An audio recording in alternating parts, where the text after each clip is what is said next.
Okay. Oh, yes. Okay. I was like, where is he? Okay, we are now reconvened in open session. We have no action items, no items to consider from closed session.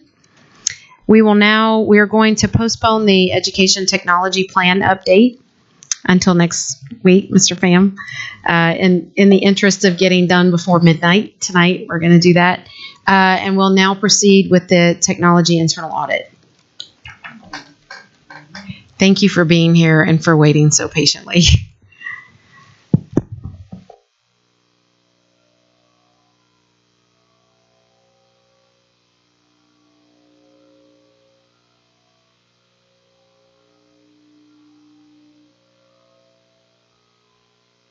It's my pleasure to be here. My name is Ali Thailand. I'm with Gibson Consulting Group. I'm part of the Gibson audit team. I'm here to present the technology department audit results.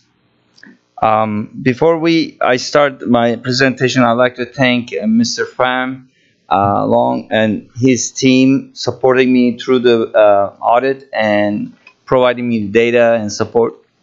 Thank you very much, and we appreciate it. Also, congratulations to your Excellence Award. The agenda is simple. We're going to talk about the results of the audit, and I'll answer any questions you might have. I was the project director for the engagement, and Shine Rolf was the project manager for the audit. The areas that we audited was organization, staffing and spending, network infrastructure and hardware, technology support services and applications. We did not cover the instructional technology. It was postponed for another review. The methodology we used for the audit was we presented a large data request to the district and receive data, analyze the data. We conducted various interviews and focus groups with different district staff, visited campuses, visited computer labs, network closets, and classrooms. We did walk through the data center, and we did some transaction testing. We choose two areas for the transaction testing. One was the non-employee access. The other one was the data protection agreements for the vendors that we do exchange data with. The results of these audits will be part of the next coming slides. I'd like to give you an overview of a couple of slides of what we found. Fort Bend ISD's technology in terms of devices has grown by 96%, 21,000 devices over the past 5 years. That's a very large increase. However, even though we have increased our devices, we're still behind in terms of device goals that we set for ourselves in terms of type of devices and age of our devices. We still have 48% of our devices are desktops, which are not mobile, which are stuck into labs. And also almost 80% of our devices are 5 years old or older.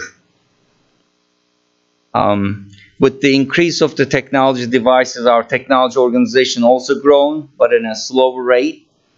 Technology spending, now it stands closer to the benchmarks. We use the Council of Great City Schools.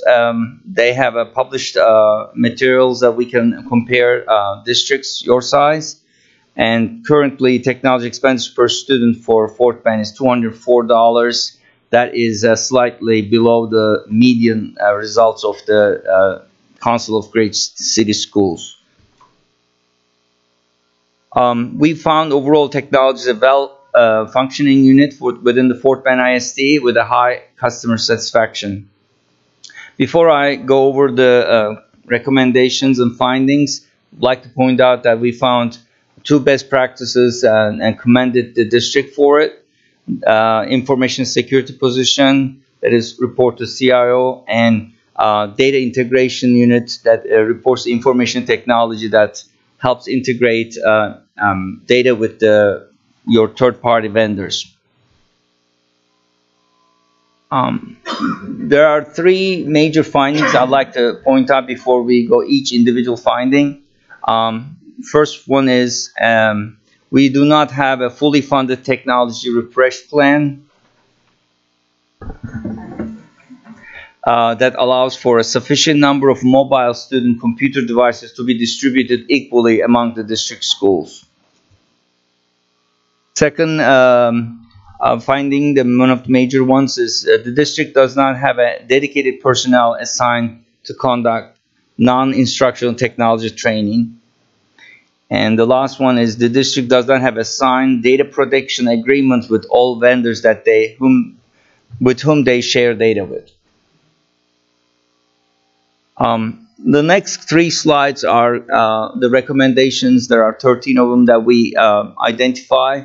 I'm going to go over them considering the time.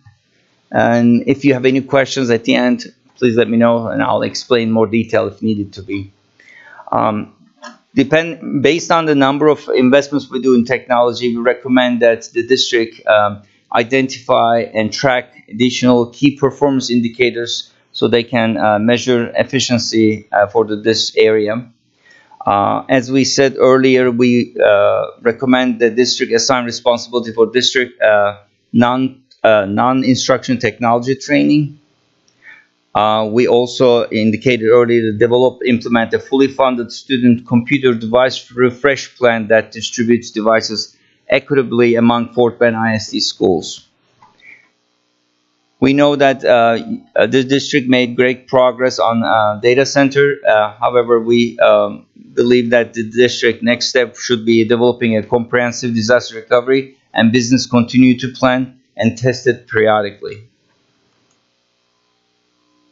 In addition to these first four, we recommend a district developing information technology service catalog, make it available to the district staff, develop a service level agreements that define the service times and performances, expected performance for the technology division, and select one set of priority designations when they are issuing technology work orders, and developing a technology plan component for non-instructional district-wide applications.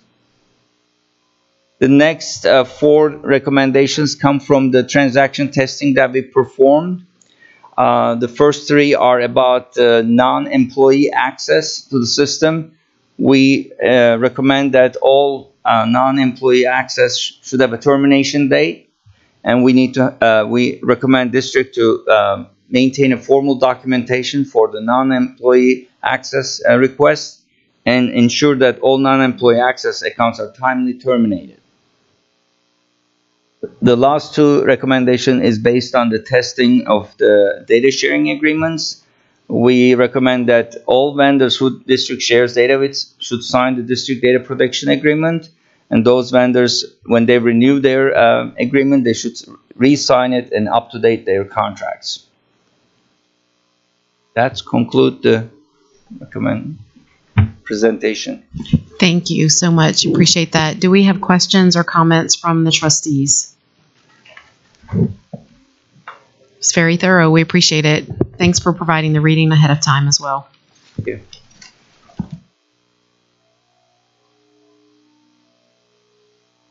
Next up is our second quarter financial report for 2017-18.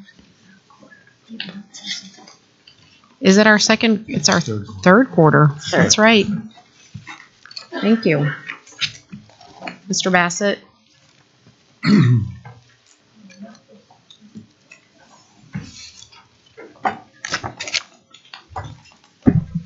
Yes, ma'am. It's the third quarter report. There is a lot I could say, but in the interest of time, the one thing that I want to make sure that we're aware of, through March, we were losing money in the health fund. Through the end of April, things turned around a bit. We're plus $300,000 in the health fund from a fund balance perspective. So that's a good thing. We're expecting that to continue to trend upward. But other than that, everything's tracking well, and we'll be given the full financial briefing as part of the budget update next week. Probably happy to take any questions on the report if anybody has any. Thank you, Mr. Bassett. Do we have questions from the trustees? All right. Thank you. Next up for consideration is, and for action tonight is approval of the proposed TEA Lone Star governance training. We had previously agreed as a board to use some of our winnings. We were given about $30,000 when we won HEB's Outstanding Board last year. We had agreed to spend some of that on extreme governance at the time. Since then, we've looked into scheduling that, and it's extremely it would take a lot of time. Not only time to schedule 5 sessions, 3 or 4 hour sessions, in addition to the team buildings and the meetings that we already have and the trainings that we already do, but it requires extensive homework beforehand and then work after the session. So because of that, I asked Dr. Dupree to look into alternatives, and the TEA Lone Star Governance Training is one of the ones that that was brought to our attention. Do we have, let me get to that page on here. This will require 2 days for us to schedule 2 days back to back, like maybe a Friday and Saturday or a Saturday and Sunday. And it will require that another board take the training with us. And so they've agreed to help find the other board for us. And then it's just a matter of getting it scheduled. So I wanted to bring this forward since we had voted on the extreme governance training previously. So we will need a new motion and a new vote in order to do this training instead. Do we have questions on this, or does anybody have any? All right, Mrs. James. Yeah. Is your battery out? Yeah. He knows. He's wrong. Thank goodness he knows. Spidey bracelet went off. Okay, so thank you for bringing this forward. I guess my initial thought was, when I looked at it, I wasn't too keen on doing a 2-day Friday, Saturday training. I already do a lot of training, and so I wasn't too keen on it, to be honest with you. I do think it's important for our board and the superintendent and the board to do team building together, and so I am in favor of that, doing some training together. But I'm not sold on this one particularly. I'm open to hearing more information. Thank you, Mrs. James. Mr. Rice. The XG governance, which has the 5 classes, how long was each class? I think they were 3 to 4 hours. And five of those sessions. All right, so 12 to 15 hours. And the Lone Star governance that's 2 8-hour days, 16 hours. And what was the time frame that the XG governance classes had to be taken within the elapsed period of months? There were several different options, but essentially each session was designed to have a 5 to 7 break in between. So you would have one training, and then within 5 to 7 weeks you'd have a second one, and then a 5 to 7 week break, and then so on and so forth until you completed the training. And they could work within our schedule to do them in the fall or in the spring. Okay, so that'd be 25 weeks, 25 to 30 weeks, 32, 35 weeks? Roughly, yes. I mean, of elapsed time. Okay. Well, I might have 2 days in 2022. Thank you. Well, we don't have to do it. We can choose to. I mean, this was how we talked about spending some of that money. We do take a lot of training. We take a lot of governance training. No one more than Mr. Rice, especially in your role as a TASB officer. So it's not something that we have to do. We elected to do this. We can take the $6,000, and we've invested in student leadership programs, and we've invested in other things in the district, and we can certainly redirect these funds to those programs or another student type program. That's an option. Mr. Burdine, did you have something? Okay. I like that idea. I was just agreeing with you. Okay. Mrs. James? I think we should put the money towards having the case study for Fort Bend ISD rewritten.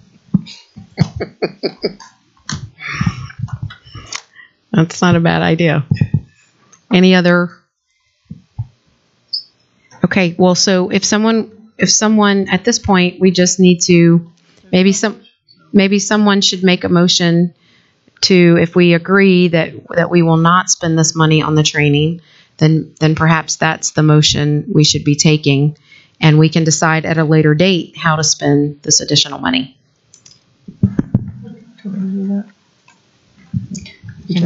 Yes, please make a motion. Anyone? Yes.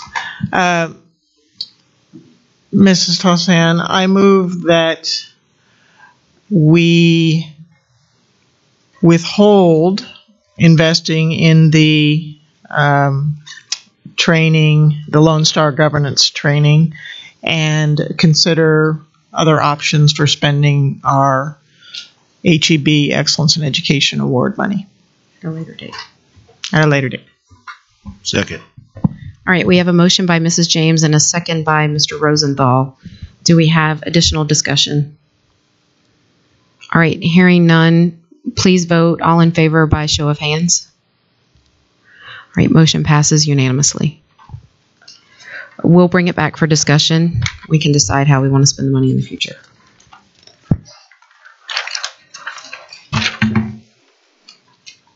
Next up is review of our proposed approval of the board operating procedures. We are now into our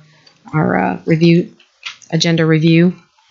I'll just say at the outset, the governance committee met and revised the board operating procedures. The governance committee consists of myself, Mr. Rice, and Mr. Burdine. We changed formatting and we added some things. I do have some additional updates, and I can just send those in. Okay. So unless we can have conversation on anything substantive that you guys want to discuss in here. We did add more detail about how the agenda is set and how to go about signing up to speak. We added another thing notable is that on the board member ethics section, we added that board members would sign annually, and it would be something that we could review at our self-evaluation annually. We added a section on travel to address some of the conversation we had a few weeks ago about board travel, and basically laid out that when we go for training, which is we're required to do, and advocacy, which we're also required to do, that all board members are encouraged to participate and attend those. But when it comes to other travel, maybe on student type travel or international travel, that kind of thing, that we limit ourselves since it's not something that's required of us. And that section's on page 16. We also added a section where on the committees, and we listed some of them, and that's some of my updates, is to add the additional committees, and that these are just options. That these committees are, of course, formed at the discretion of the board president, and they may be formed each year and used as needed.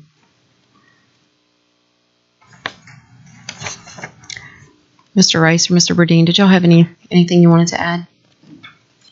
Okay. All right, did anybody have questions or comments on these? Mrs. James? I just had a few additions or corrections, so Mrs. Tossan, I'll just give you my copy, and then you can turn the suggestions in. Okay, thank you. We'll do that. I'll get those to you.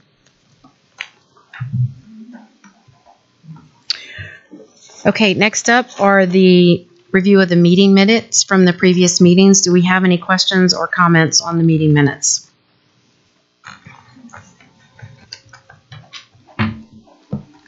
And next we have a review setting the proposed 2018 maintenance and operation tax rate at $1.06, which is the same as it is right now.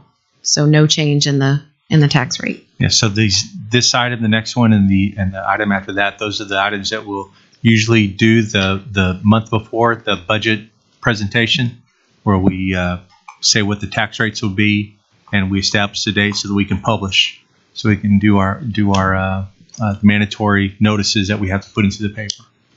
Right, and next up is the proposed debt service tax rate, which is 26 cents, same as it is now, correct? Yes, ma'am. Do we have questions or comments on the tax rate? It's really low. It is really low, and hopefully it's going to stay that way. All right, thank you, Mr. Bassett. Next up is review setting the date, time, and place to conduct the budget meeting on July 11th, 2018 at 5:30 p.m. in the boardroom. Do we have questions on this item?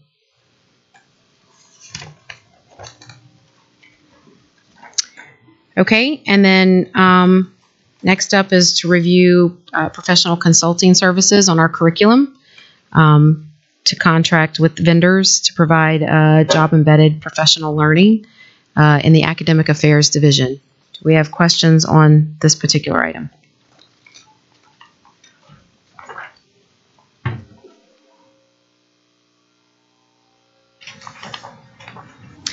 All right, next up are purchases exceeding $50,000. We have the College and Career Readiness Planning Platform, which is Naviance.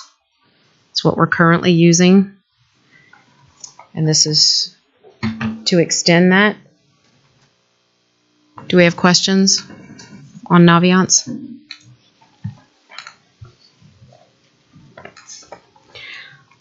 Yeah, I did. You want? Quick. All right, Mr. Rosenfeld. Explain why there's a 10% contingency in the cost.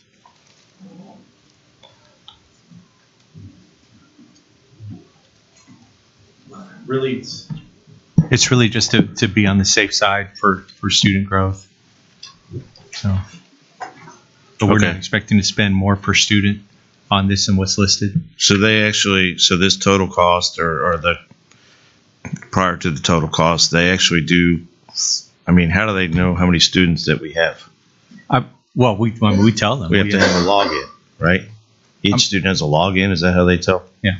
Yes, sir. So when do they take that count, or how do they figure that out? That's what I just couldn't understand. Like why is there a 10% contingency? You know, I mean, I'm assuming like on October 12th, okay, we have this many logged in. Here's your check.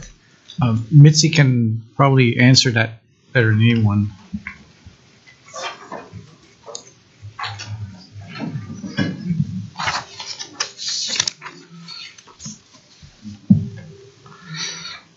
On top.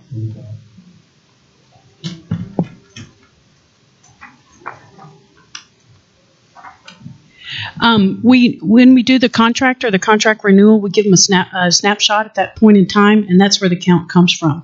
A lot of our contracts we actually do at the time of PEEM snapshot, so it's a benchmark that we use consistently across the district.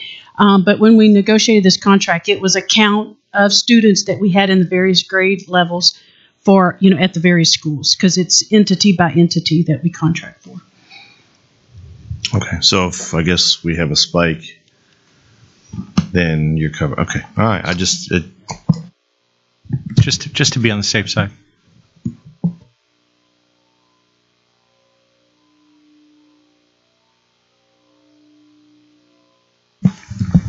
Thank you. Thank you, Ms. Patin.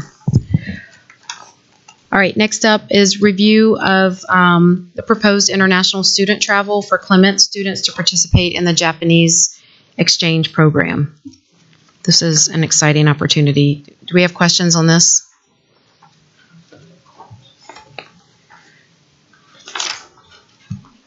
All right, and then another purchase exceeding $50,000 are the fine arts concert uniforms and related items.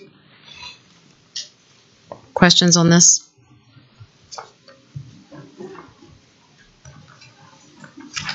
All right.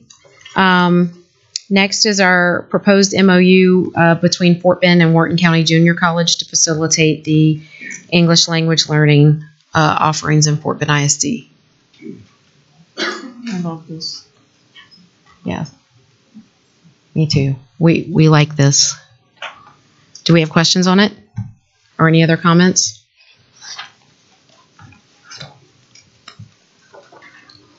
Okay, next up are our policy.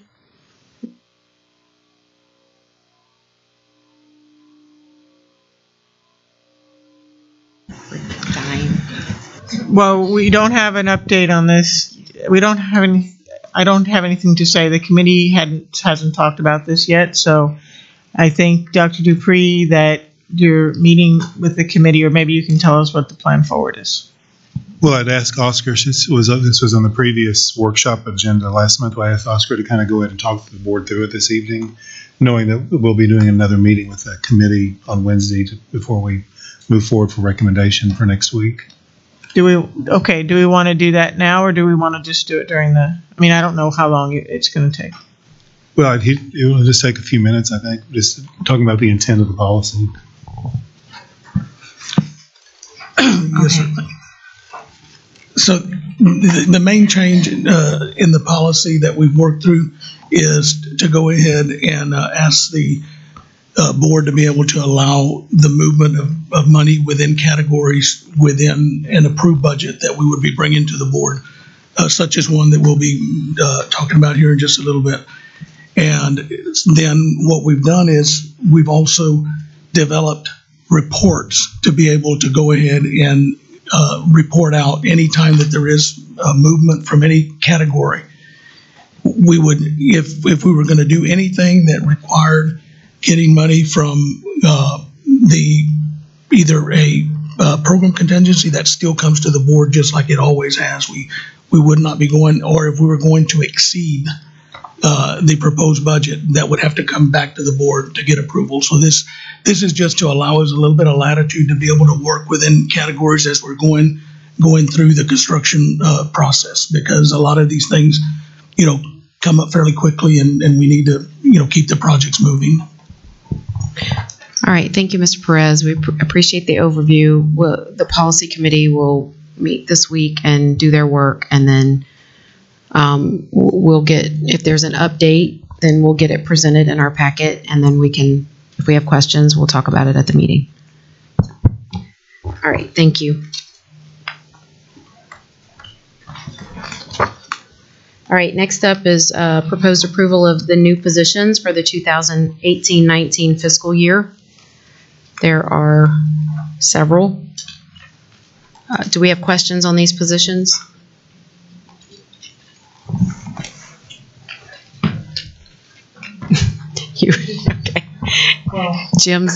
Okay. Jim's dead now too. Did you have a question, Jim? You can. We'll do that next week. Mrs. James.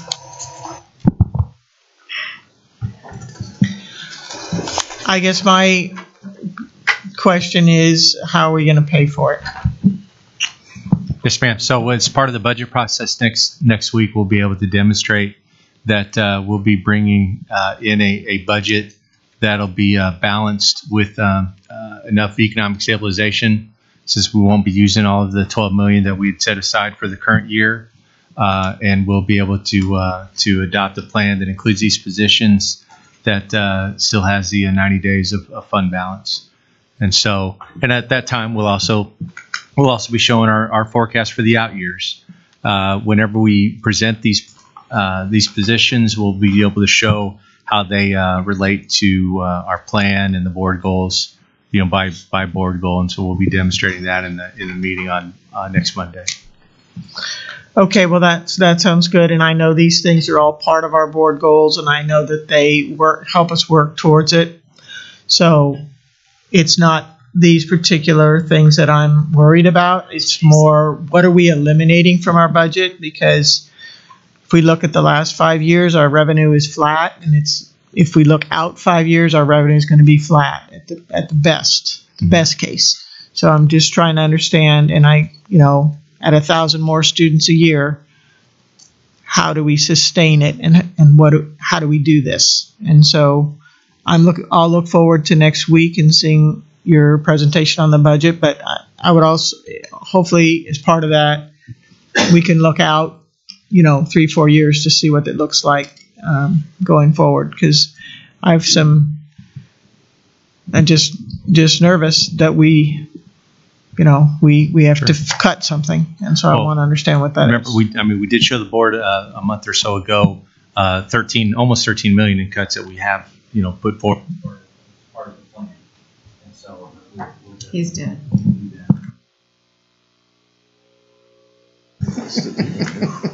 Well, it's late. Okay, well, I understand, and I know there's, okay, well, we'll look forward to the next chapter. Thank you, Mrs. James. All right, next up is proposed approval of the recommended stipend proposals for 18-19 school year. Do you have questions related to the stipends? We've had some changes and some updates. Does anybody have any questions?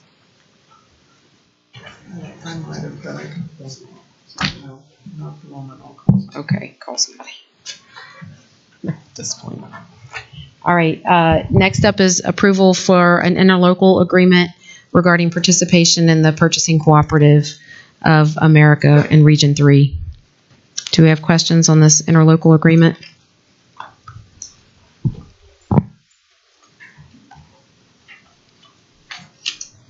Next up is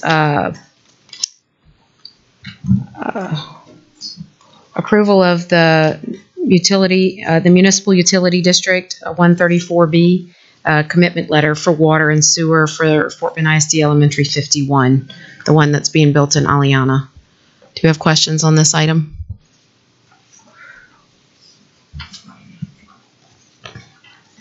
Next up is the proposed low attendance waivers. Question on the attendance waivers?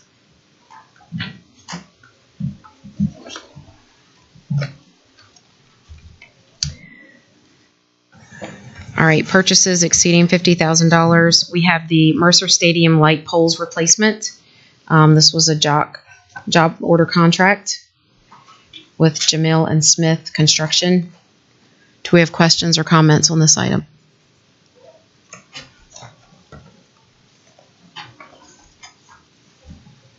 The next purchase is HVAC equipment, supplies, services, controls, and related items. Any questions on the HVAC equipment or supplies?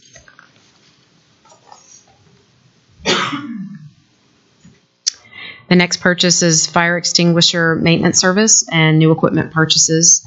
Also annual inspections and related items. Do we have questions on this item?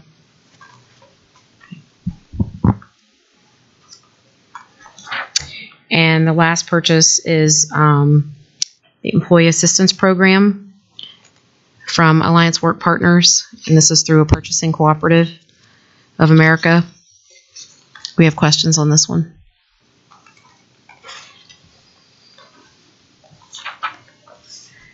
All right, and then another purchase was a network access management system. through ClearPass Policy Manager.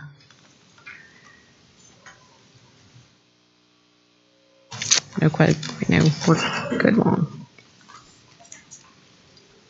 All right, and then we have the use of we have additional construction contingency and design contingency funding for Fort Settlement Middle School. So we have a $339,721 for program contingency to replace 2 gym floors that were not included in the original scope of work. Do we have questions on this item?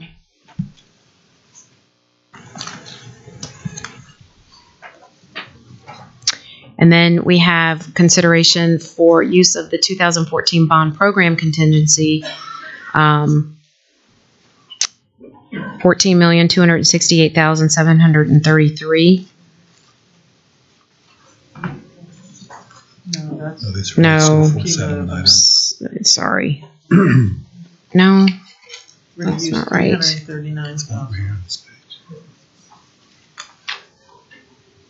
Okay, 330. That's a 339,000. Sorry.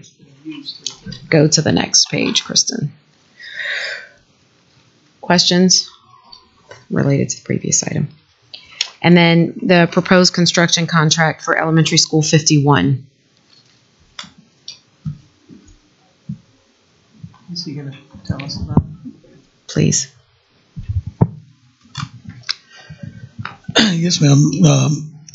So we came to y'all with Elementary 51 and had schematic design approved, and we went out to design the school. We went out to bid. We had come to you with an original budget of $1,968,730 for this project, and we were able to receive 6 favorable bids. One contractor pulled out. They had missed something within the bid, and they went ahead and pulled out. We went ahead and came up with our best value, which is Dramala Construction Company Incorporated, and the contract that we're looking to enter into would be for $29,756,283.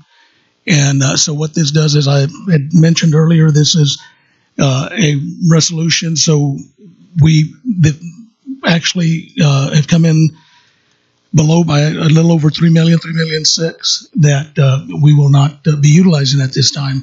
One of the things that y'all did hear earlier today was that there may be a possibility that we go ahead and build this school to 1,000, because it has 1,000 core. It's 850, 1,000 core. So if that is the direction that we go at a later time, then what we would do is we would want to negotiate with the contractor to go ahead and then come back to the board and ask for the additional funds to get that done within this particular contract. But at this point, what we're asking is to enter into a contract for a school for 850 students, 1,000 core. All right, thank you, Oscar. Do we have questions on this item?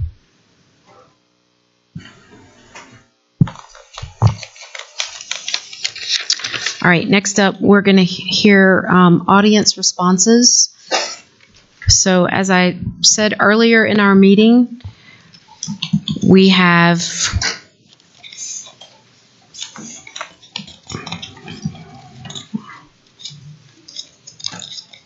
We have 9 who have signed up. We typically have a 15-minute time limit, but Mr. Burdine is going to keep time tonight since our board secretary is not here. And we'll give each speaker 2 minutes. So that'll go a little bit over our 15-minute time limit, but that's okay. So I'll call you up, and then you'll have 2 minutes to speak. Mr. Burdine will keep time, and he'll let you know when you have 30 seconds remaining. So first up is Vin Nguyen.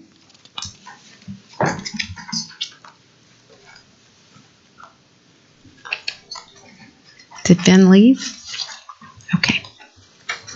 All right, next is Joy Zhang.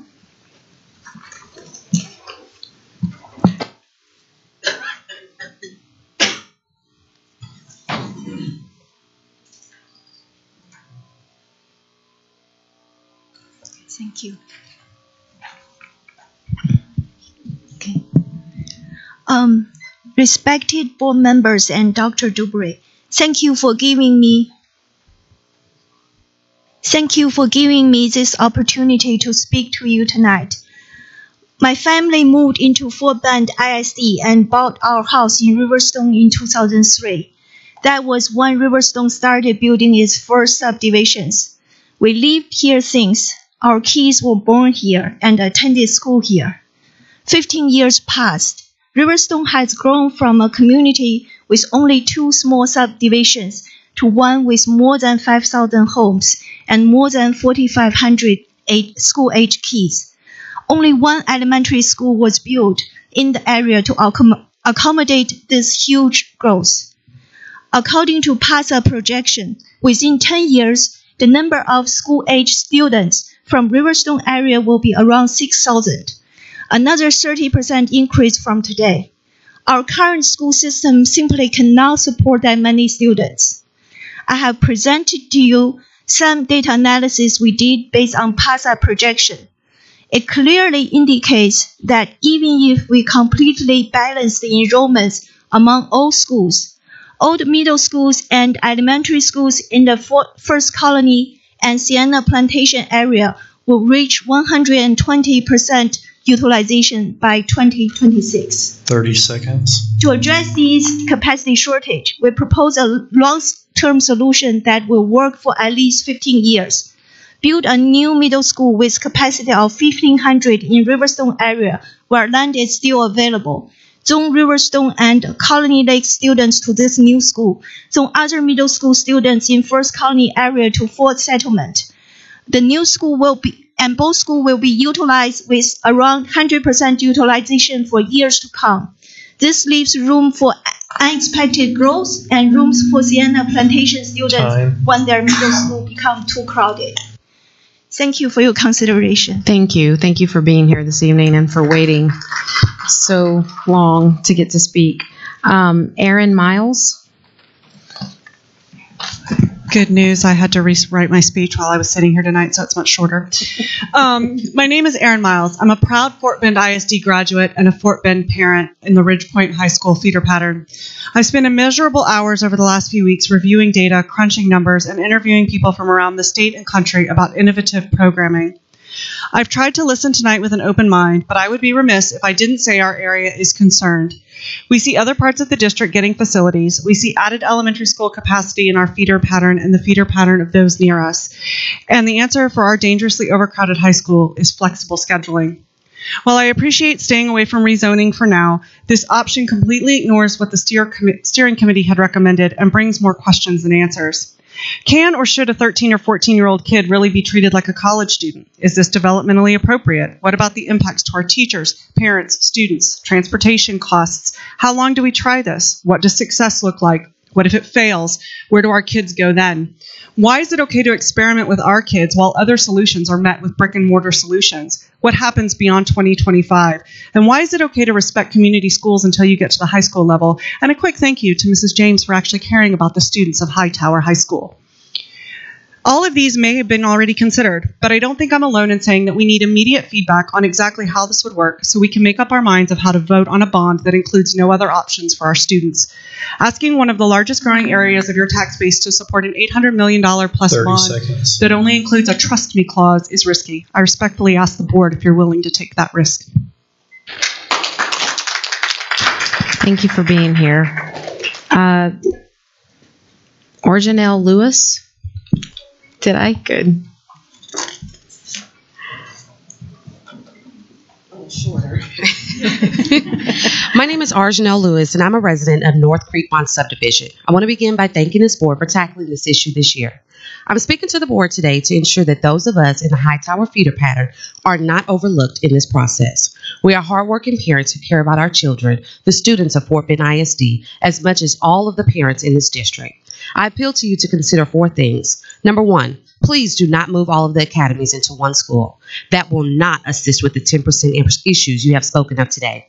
It will only create additional stress amongst students in the academy schools and budgeting issues with transportation and the like. Let us keep our community school. It was not a recommendation of the committee and will not help with facilities, which is the purpose of our being here tonight. Number 2, do not move Hightower students from Hightower to make room for other students. We all understand the data and the overutilization outlook for the next 5 to 10 years of the Siena schools.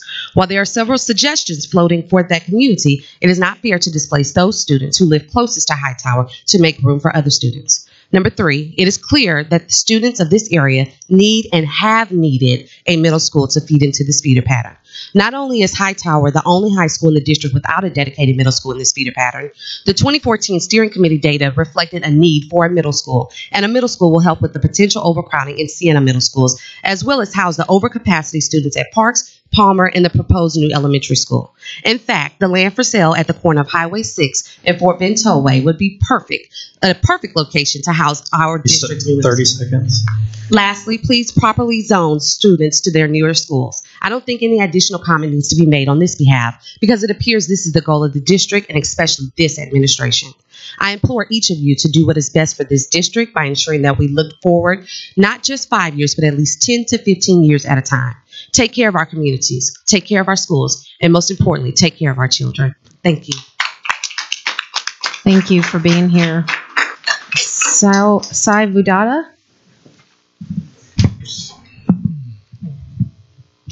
Thank you, Madam President. Board members, Dr. Dupree, and everyone who has stayed late. I'm here to speak about our need for a new middle school in Riverstone. I know it is not an easy task to achieve, but we have a responsibility and to give stability for our kids. Children need a good balance, social relationships, education, training to reach their full potential. They spend majority of their time and day in school with friends, classmates, and teachers. If we keep changing their school every 2-3 years, we are shaking up their whole environment. A child will never build a good lasting relationship and will have a severe impact psychologically and socially. We have done an analysis of PASA data. Professionals from different fields, data analysts, statisticians, educators, realtors have contributed to our proposal.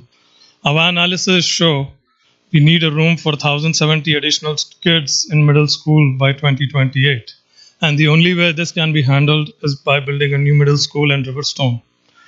We know the current bond does not support a middle school in Riverstone. However, we all know your plan will certainly lead to rezoning in few years again. The last time such an effort was undertaken, we were told this is a long-term solution. Yet we are here barely after 4 years looking at the urgent need to fix capacity-related issues. 30 seconds. We find lasting solutions that will serve needs of our community for a long time. If we focus on band-aid solutions that only address needs, we will be left groping for new solutions again 4 or 5 years later. This is why a need for new middle school should be considered as a long-term solutions and included in the bond for our complete support. We have met with 4 board members and would like to meet other 3 to state our case and show our analysis, and we'll be happy to have your time again. Thank you. Thank you. Geraldine Prince?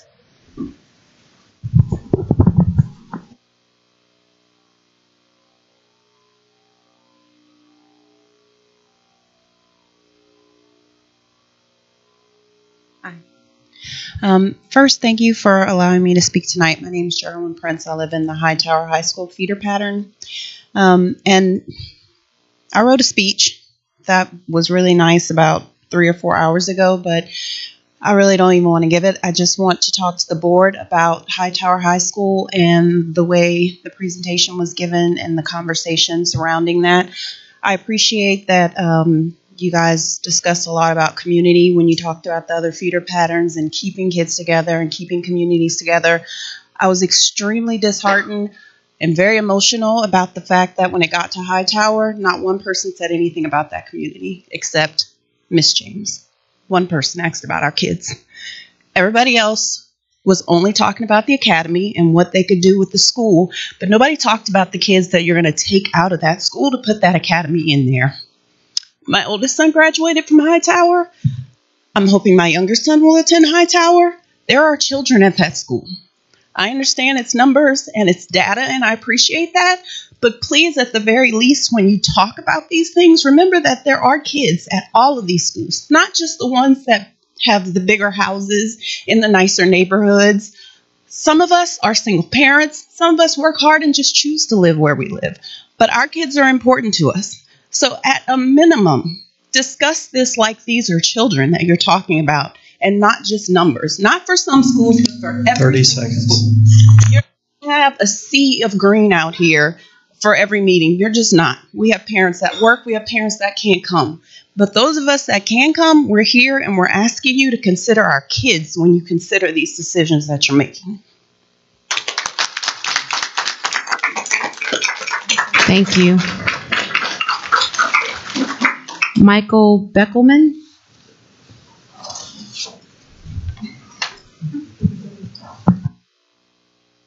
Thanks for the opportunity to speak tonight. I didn't prepare anything to say. I think it's really important that everybody keeps in mind that this is not just about numbers. This is not just about where kids are going to be shuffled along and how we're going to get them there. I can appreciate the need and the desire to be innovative, and I can appreciate wanting to explore new things. But if you think that a bond is going to get passed based upon this is what we'd like to do, this innovative process, this innovative education that we're going to give your kids without giving anybody any more information to think about, without determining, is this going to be a split day? Is this going to be a day where kids come for a couple of hours here and a couple of hours there? And just think that you're going to talk to parents and everybody's going to go along with this just because it's innovative. You have to give out more details than what you're giving out now. And you have to think about how this is going to affect all the kids in that school and how certain kids learn certain ways, certain kids learn other ways, certain kids have the discipline to handle a program like that, and other kids don't. And there's a reason that high school has been the way it has been for a long time. And just because you're saying something's innovative doesn't mean it's always better. And without details, the community can't evaluate that. So we need details. We need to understand what you're going to want to do and handle our kids. So before you expect people to get behind a bond and vote, we need to understand what it's going to be.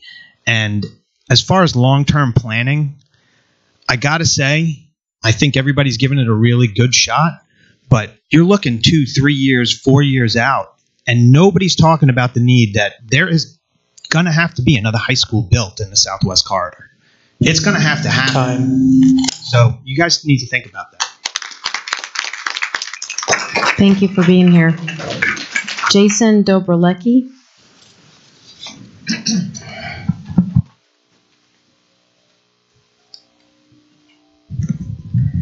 I'm a concerned Fort Bend ISD parent in the Ridgepoint feeder pattern and live in the Sienna Plantation community.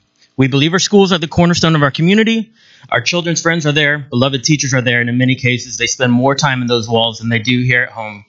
Today, their academic future is in jeopardy due to the past decisions and the Band-Aid approach currently on the table. Leonetti Elementary opened its doors this school year and will be at capacity within only a few years. Thornton Middle School opens next year. It will be at capacity within the next 2 years. 2 additional elementary schools are being proposed to open in 5 to 7 years, adding to the 4 existing 1,000-plus student elementary schools already feeding into 2 middle schools and into 1 high school. There are potentially 10,000 additional homes on the books within Ridgepoint feeder pattern in Sienna and along the 521 corridor, making this Band-Aid approach of constant rezoning unviable. Even with Hightower capacity in consideration, the capacity is still not adequate.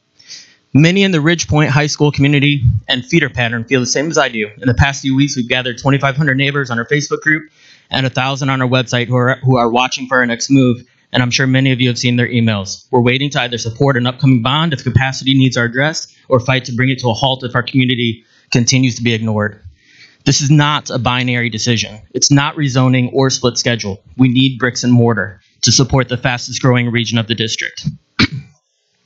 Families have voted by buying homes in a particular community. We need to support those communities, or they will vote again. Except this time will be against the bond and for a new board of trustees. We stand together with Hightower community, with Riverstone, and with other communities who also stand to be displaced, demanding a long-term strategic plan to address capacity needs based on very realistic growth expectations in our area, and an end to short-term band-aid approaches that continue to shuffle our kids around in continual rezoning and split schedule experiments. Don't experiment with our kids. Cindy Irwin.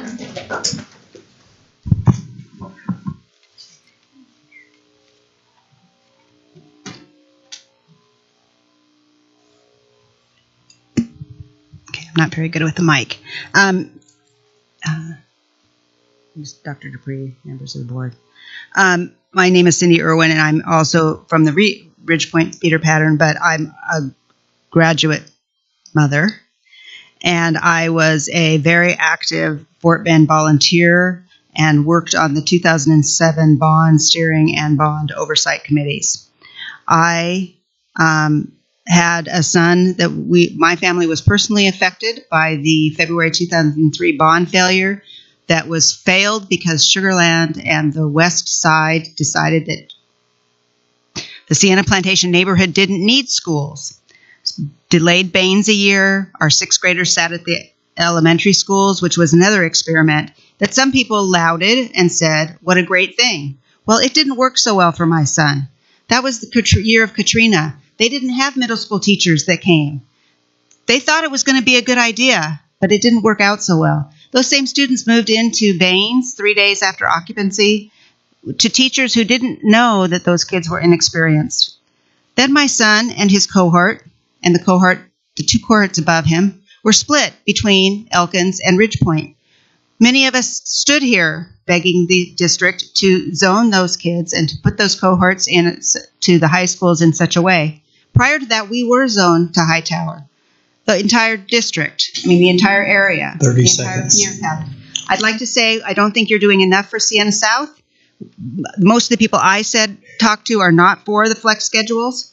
There is the community input. You didn't give them enough information to give you adequate feedback. They were told rezoning would be talked about in the fall, and now you have them anxious and scared about what is going to be offered. 2,700 kids there. We've dealt with 1,300 kids in our elementary school. We had to wait for shift to be built. And I'd also like to say that Ronald Thornton himself told me in 2005 he would not support Fine Arts Academy because it pulls away too many of it ruins the program at the home schools. And then I agree with them about I agree with them about the Hightower needing a middle school in their feeder pattern. It was in the 2007 bond. It was in the 2006 demographic study. I understand you have extra middle school seats, but it's not, you believe in neighborhood schools. I believe in not taking the Hightower neighborhood out of their high school or the Quail Valley neighbors out of their neighborhood school. Thank you. Okay, do board members have any additional comments or questions? May I have a motion to adjourn? Motion to adjourn. We are adjourned. Thank you.